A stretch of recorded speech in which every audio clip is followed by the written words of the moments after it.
ঢাকা আন্তর্জাতিক বাণিজ্য মেলায় এখনো শেষ হয়নি স্টল প্যাভিলিয়ন তৈরির কাজ। তীব্র শীতের কারণে মেলায় ক্রেতা দর্শনার্থীর উপস্থিতিও কম। আগামী সপ্তাহ থেকে বেচাকেনা জমজমাট হবে বলে আশাবাদী ব্যবসায়ীরা। বাণিজ্য মেলার আরো খবর জানাতে পূর্বাচল থেকে যোগ দিচ্ছে সহকর্মী আমিরুল ইসলাম। আমিরুল, আজ ছুটির দিন, মেলার সার্বিক অবস্থা আমাদেরকে জানান। এখন পর্যন্ত ক্রেতা সমাগম কিরকম দেখছেন?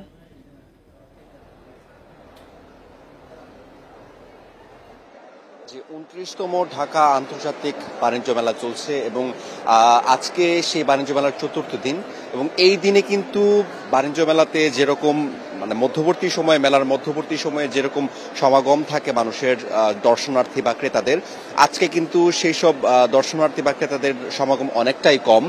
আমি বিকাল থেকে এখানে অবস্থান করছি এবং এখানে কিন্তু অন্যান্য সময়ে যেরকম লোক দেখা যায়, যেরকম ক্রেতা দেখা যায়, সেরকম ক্রেতা কিন্তু আজকে দেখা যাচ্ছে না।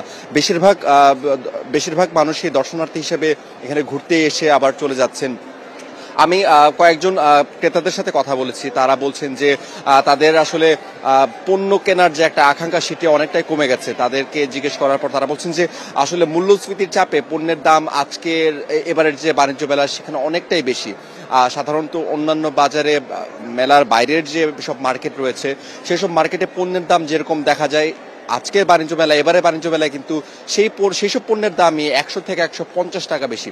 তাই খুব সাধারণভাবেই তারা আসলে সেসব পণ্য থেকে আকাঙ্ক্ষা সরিয়ে ঢাকার যে মেলার বাইরের যে মার্কেট রয়েছে সেসব মার্কেট থেকে পণ্য কিনতে স্বাচ্ছন্দ্য বোধ করছেন।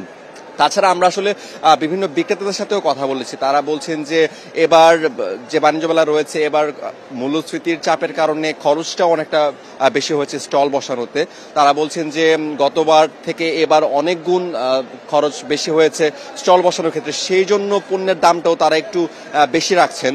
আর এই চাপটা কিন্তু আসলে ক্রেতাদের উপরই পড়ছে।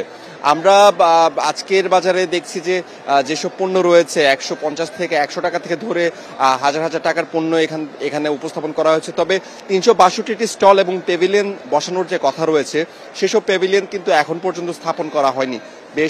বেশ কয়েকটি স্টল এবং পেভিলিয়ন কিন্তু এখনো বসানো বাকি রয়েছে।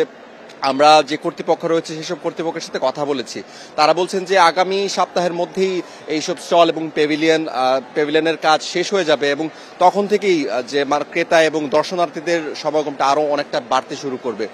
আমরা আরো কয়েকজন মানুষের সাথে কথা বলছি, তারা বলছেন যে এইখানে যে স্টলের মধ্যে যে পণ্য সব পাওয়া যাচ্ছে তাদের একটাই অভিযোগ, এই স্টলের যে পণ্যগুলো রয়েছে সেসব পণ্যর মান নিয়ে তারা অনেকটাই সন্দেহ প্রকাশ করেছে।